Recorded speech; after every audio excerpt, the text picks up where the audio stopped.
माँ की दुआ। यह कहानी एक छोटे से गांव की है जहाँ एक परिवार रहता था। एक माँ और उसके दो बच्चे, बेटा आरव और बेटी साक्षी।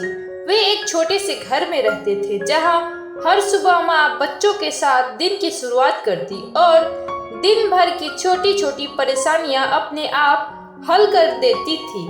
माँ का नाम था कुमुद। उनका जीवन बहुत साधारण था, लेकिन उनकी आंखों में एक अनोखी उम्मीद और आशीर्वाद का जो झलक था वह हर किसी को प्रेरित करता था। कुमुद का पति रामू एक किसान था। उनका खेत छोटा था, लेकिन वह बहुत मेहनत करता था। खेत में उगने वाली फसल और मवेशियों का ध्यान रखने के बावजूद कई बार उन्हें मुश्किलों का सामना करना पड़ता था। कभी बारिश नहीं होती, कभी बहुत ज्यादा हो जाती और कभी बाजार में कीमतें बहुत गिर जाती थी। लेकिन कुमुद का दिल कभी नहीं टूटता था।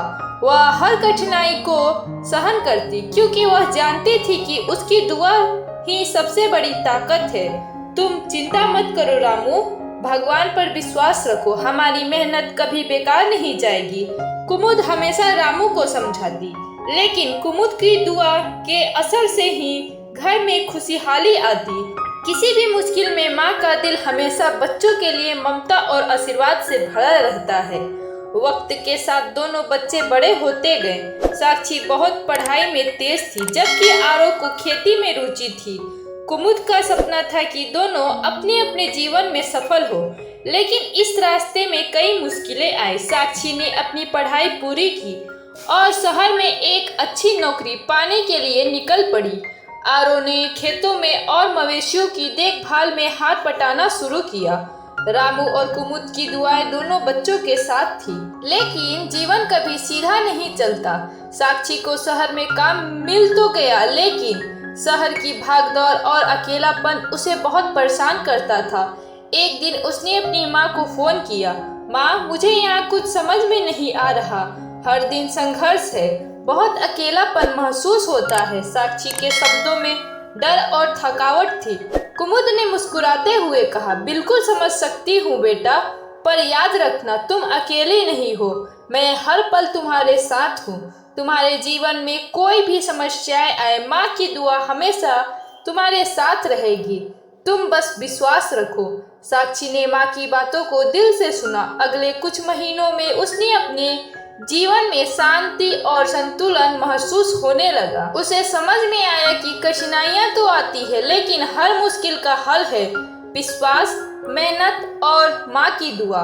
वहीं आरव की हालत भी कुछ ऐसी ही थी। उसने खेत में मेहनत तो बहुत की, लेकिन लगातार सूखा और महंगाई उसके लिए बड़ी समस्याएं बन गए थे। वह निराश हो गया था और सोचने लगा था कि क्या वह अपने परिवार के लिए कुछ अच्छा कर पाएगा। एक दिन वह बैठा था खेत के एक कोने में। उसकी आंखों में आंसू थे और हाथ में एक टूटी हुई फसल का तना था। कुमुद ने उसे देखा और पास आकर कहा, तुम चिंता मत करो बेटा, जीवन में अच्छे और बुरे पल आते हैं, पर माँ की दुआ में बहुत ताकत होती है।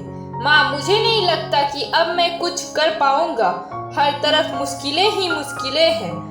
आरव की आवाज में टूटन थी। तुम देखोगे बेटा, जब भी तुम लगे कि कोई रास्ता नहीं है, बस मेरी दुआ को याद करना, सब कुछ ठीक हो जाएगा, विश्वास रखो। कुमुद के शब्दों ने आरव को शक्ति दी। कुछ समय बाद बारिश आई और खेत में फसल फिर से हरी भरी हो गई। रामू और आरव की मेहनत रंग लाई और एक दिन उन्होंने अपनी फसल बाजार में बेची, जिससे उन्हें अच्छा मुनाफा हुआ। कुमुद का जीवन सरल था, लेकिन वह जानती थी कि उसकी दुआ और ममता से ही उसका परिवार प्रगति की दिशा में बढ़ रहा है। चाहे साक्षी शहर में हो या आरव खेतों में, वह हमेशा अपने बच्चों को अपनी दुआ से सशक्त करती रही। एक दिन रामू और कुमुद दोनों अपने बच्चों के साथ बैठकर एक साथ खाना खा रहे थे। कुमुद ने अपनी आंखों में आंसू भरे हुए कहा, मेरे प्यारे बच्चों, तुम दोनों ने बहुत संघर्ष किया है, लेकिन याद रखना, तुम्हारी माँ की दुआ हमेशा तुम्हारे साथ रहेगी। मैं जो चाहूंगी वह तुम पाओगे। साक्षी और आरव ने एक दूसरे की तरफ देखा और समझ गए कि माँ की दुआ में कितनी शक्ति होती है। अब उन्हें किसी भी कठिनाइयों से डर नहीं लगता था, क्योंकि माँ की दुआ में उन्हें विश्वास था।